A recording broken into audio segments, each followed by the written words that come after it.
of Allah who is the most merciful and beneficent. Welcome to my YouTube channel. जैसे कि हमने chapter number 1 start किया हुआ है, उसका आज लेक्चर नंबर 6 है. Chapter is almost two complete. Near by दो या एक लेक्चर्स के बाद हमारा चैप्टर कंप्लीट हो जाएगा. तो हम लोग स्टार्ट करते हैं. स्टार्ट करने से पहले एक बात ये कि सम टाइम वीडियोस के क्लिप्स को आपस में मर्ज करते हुए कोई प्लस माइनस हो जाता है, तो प्लीज़ आपने उसको कंपनसेट करना है. और हम टाइम वेस्ट किए बगैर लेक्चर को स्टार्ट करते हैं.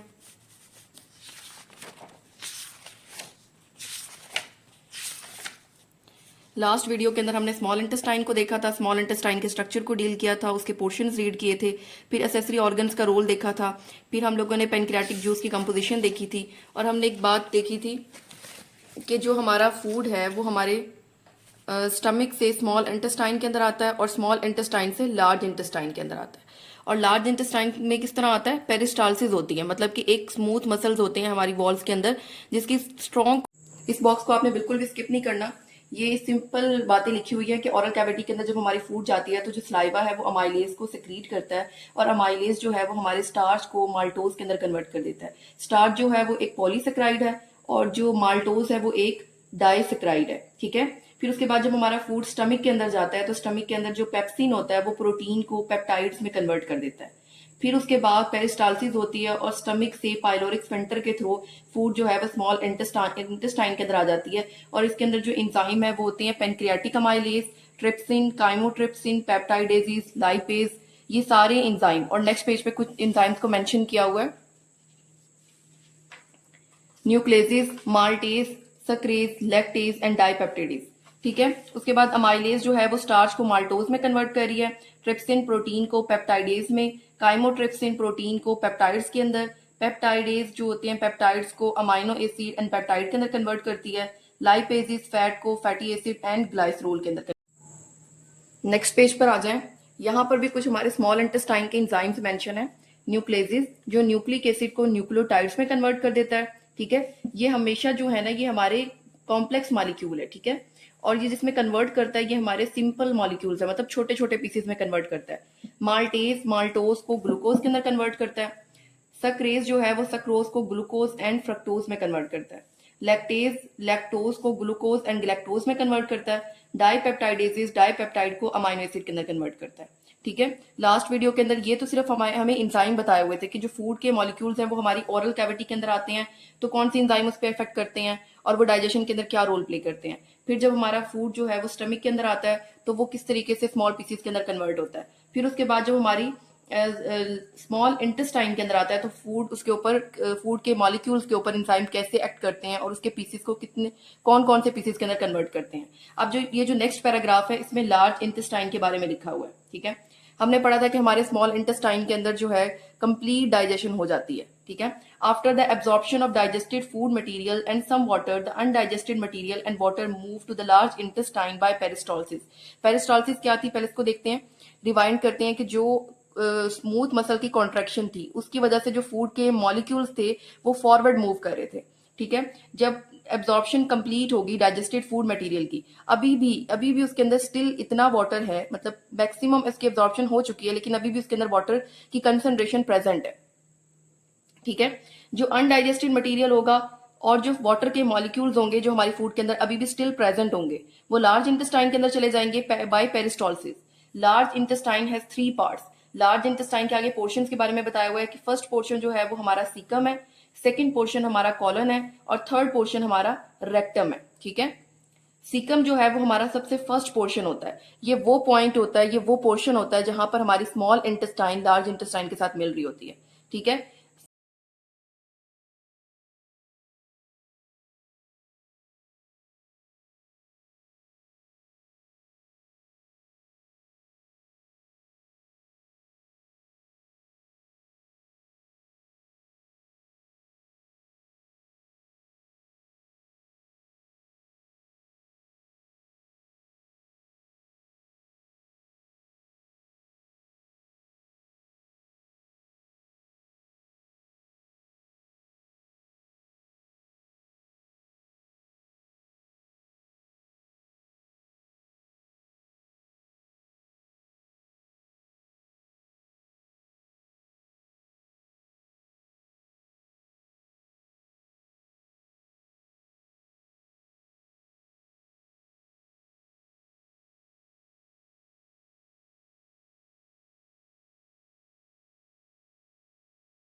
अनडाइजेस्टिव मटेरियल सॉलिडिफाइज हो जाता है। अब वो जो सॉलिड मटेरियल है उसे हम लोग क्या कहेंगे, फीसिस बोलते हैं, ठीक है।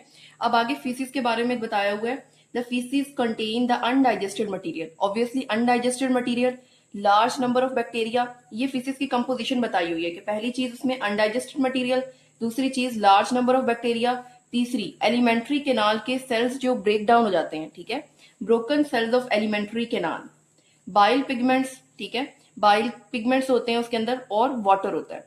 फीसिस के अंदर चार पांच चीजें बताई हुई हैं, undigested material, large number of bacteria, broken cells of alimentary canal, bile pigment, and fifth one water. जो फीसिस होती हैं जब वो सॉलिडिफाइज हो जाती हैं तो वो टेम्परेरी हमारी बॉडी के अंदर स्टोर हो जाती हैं, ठीक है। हमारी टेम्परेरी जो स्टोरेज प्लेस है हमारी बॉडी के अंदर वो कौन सी है, रेक्टम। ड्यूरिंग इजेशन, मतलब during egestion faeces are expelled out through anus, ठीक है। अब फीसिस की फॉर्मेशन हो गई, ये हमारा वेस्ट मटेरियल है। अब ऑब्वियसली वेस्ट मटेरियल को हम अपनी बॉडी में नहीं रख सकते, तो हमने इसे फीसिस को एलिमिनेट करना है, और वो एलिमिनेशन कैसे होंगी, एनएस के थ्रू। एक्सपेल्ड आउट का मतलब होता है बाहर निकालना, ठीक है। यहाँ पर हमारी लार्ज इंटेस्टाइन का टॉपिक कंप्लीट होता है। हम इस पूरा पैराग्राफ का ओवरव्यू देख लेते हैं। फर्स्ट ऑफ ऑल मेंशन किया हुआ है कि जब डाइजेस्टेड फूड मटेरियल की एब्जॉर्प्शन हो जाती है तो अनडाइजेस्टेड मटेरियल और कुछ वाटर रह जाता है, ठीक है। हमेशा फूड के अंदर कौन से पार्टिकल्स होते हैं, फूड के अंदर कुछ पोर्शन होता है डाइजेस्टिव और कुछ पोर्शन होता है अनडाइजेस्टिव। जो डाइजेस्टिव पोर्शन होता है उसकी एब्जॉर्प्शन हो जाती है, और जो अनडाइजेस्टिव पोर्शन होता है वो फिर हमारा वेस्ट होता है। अनडाइजेस्टिव मटेरियल और वाटर स्टिल उसमें रहता है, और वो फिर हमारी लार्ज इंटेस्टाइन में चला जाता है पेरिस्टालसिस के थ्रू।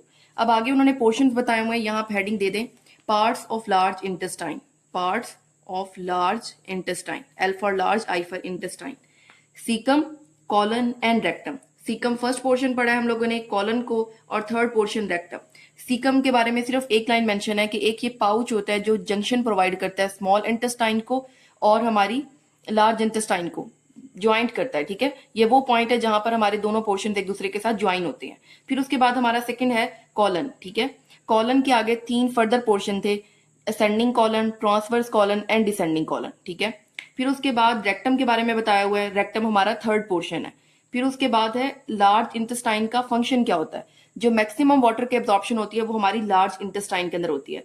जब हमारे फूड अनडाइजेस्टिव मटेरियल से मैक्सिमम वाटर की एब्जॉर्प्शन हो जाती है तो वो मटेरियल जो है उसकी जो कंसंट्रेशन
ये लीवर है और ये गाल ब्लैडर है, ठीक है। लीवर से हमारे पास एक डक्ट आती है जिसे हम लोग कहते हैं हिपैटिक डक्ट, हिपैटिक डक्ट। और गाल ब्लैडर से हमारे पास जो डक्ट आती है उसको हम लोग कहते हैं सिस्टिक डक्ट।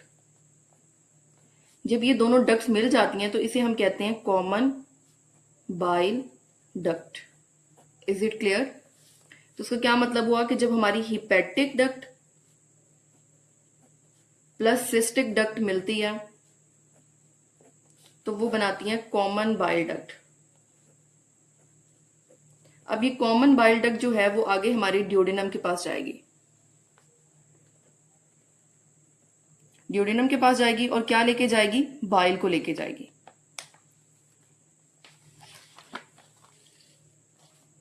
यहां तक आपको समझ आ गई होगी। यहां तक हमने क्या देखा है? सबसे पहले लीवर का स्ट्रक्चर देखा है, यहां आप हेडिंग दे लें स्ट्रक्चर ऑफ लीवर।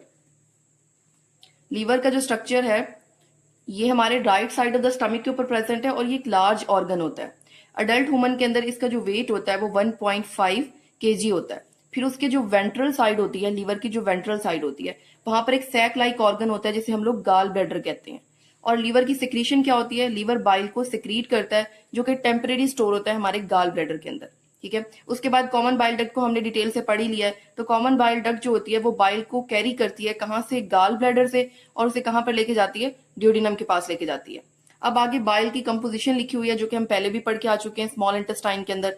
यहाँ पर मजीद बताया हुआ है कि bile doesn't contain enzymes. Bile के पास इटसेल्फ कोई इंजाइम नहीं होता, बट उसके पास ऐसे साल्ट्स होते हैं, but it has salts which break down fat into small droplets। उसके पास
थर्ड पॉइंट पे आप हेडिंग दे प्रोटीन मेटाबॉलिज्म की।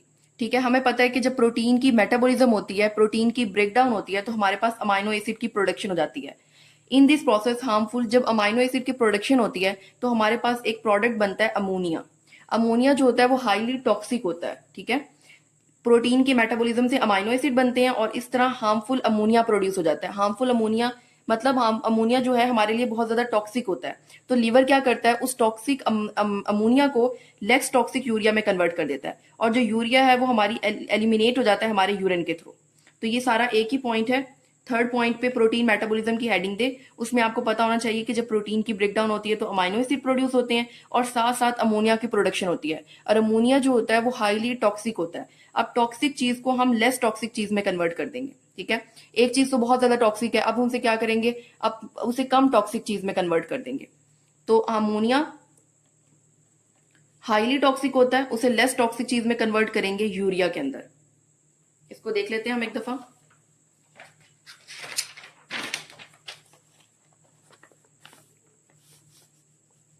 Protein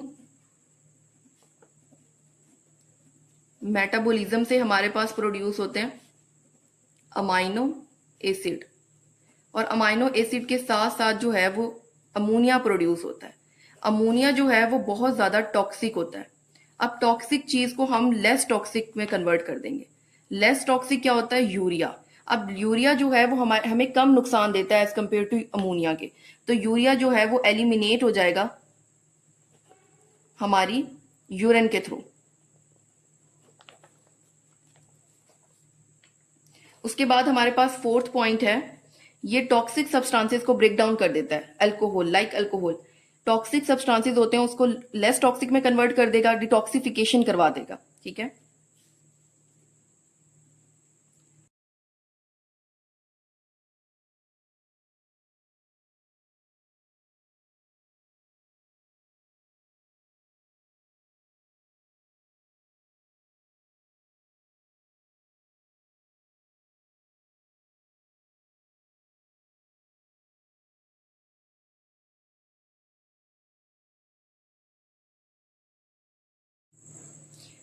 prepare vitamin A from carotene.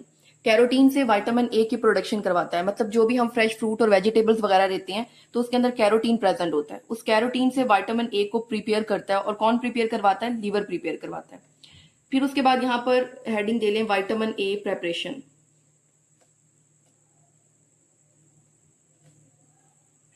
और लास्ट पॉइंट पे हेडिंग ले लें थर्मो रेगुलेशन की। कोल्ड इन्वायरमेंट जब होता है हमारा, जब बॉडी बॉडी का कोल्ड इन्वायरमेंट होता है, या फिर हमारी बॉडी का अपना टेम्परेचर जो होता है वो बहुत ज्यादा डाउन हो जाता है, नॉर्मल से काफी ज्यादा कम हो जाता है, तो उस कंडीशन के अंदर हम लोगों को शिवरिंग हो रही होती है। ठीक है, तो ये उस कंडीशन में क्या करता है, हमारे मेटाबॉलिज्म को फास्ट कर देता है। मेटाबॉलिज्म क्या होता है, the sum of all the chemical reaction taking place in our body is called metabolism. जितने भी केमिकल रिएक्शन हमारी बॉडी के अंदर हो रहे होते हैं उन सबको ये स्पीड अप कर देता है, उनको फास्ट कर देता है। और जब हमारी बॉडी के अंदर रिएक्शन हो रहे होते हैं ना, तो साथ में हीट की प्रोडक्शन होती है। वो हीट जो होती है वो हमारे कोल्ड टेम्परेचर में हमें सर्वाइव करने में हेल्प करती है, और ये भी इंपॉर्टेंट फंक्शन है हमारे लीवर का। मतलब हमारी मेटाबॉलिज्म को फास्ट कर देता है और हमें कोल्ड टेम्परेचर के अंदर हीट प्रोवाइड करता है। ठीक है, अब हम इसको देख लेते हैं, इसके फंक्शंस को देख लेते हैं। सबसे पहले तो हमने इसके स्ट्रक्चर को रीड किया था कि एक लार्ज ऑर्गन है जो हमारे राइट साइड ऑफ स्टमक के अंदर प्रेजेंट होता है। इसका वेट 1.5 kg है। फिर इसकी वेंट्रल साइड पर एक सैक लाइक स्ट्रक्चर प्रेजेंट होता है जिसे हम लोग गाल ब्लैडर कहते हैं। और लीवर जो है वो बाइल को सिक्रीट करता है, और जो टेम्परेरी स्टोर होता है हमारे गाल ब्लैडर के अंदर। फिर उसके बाद बाइल की इन्होंने कंपोजिशन बताई हुई है कि बाइल इटसेल्फ कोई इंजाइम नहीं है, उसके अंदर साल्ट्स होती हैं जो ब्रेक डाउन कर देते हैं फैट के पार्टिकल्स को स्मॉल पीसीज के अंदर, और इसी प्रोसेस को हम लोग इमल्सिफिकेशन कहते हैं। ठीक है, उसके बाद बाइल साल्ट जो होते हैं वो एक दूसरे से सेपरेट क्यों रहते हैं, क्योंकि अगर वो दोबारा से मिलेंगे तो वो दोबारा से एक लार्ज फैट मॉलिक्यूल बना देंगे। फिर उसके बाद लीवर के फंक्शंस बताए हुए हैं। फर्स्ट फंक्शन था कार्बोहाइड्रेट मेटाबॉलिज्म। जब हमारी बॉडी के अंदर ग्लूकोज का लेवल हाई हो जाता है तो वो उसको स्टोर कर देती है in the form of glycogen, और ब्रेक कर देती है ग्लाइकोजन को ग्लूकोज के अंदर जब हमें उसकी जरूरत होती है। सेकंड, ये विटामिन को स्टोर करता है। तीसरा, ये प्रोटीन की मेटाबॉलिज्म करता है।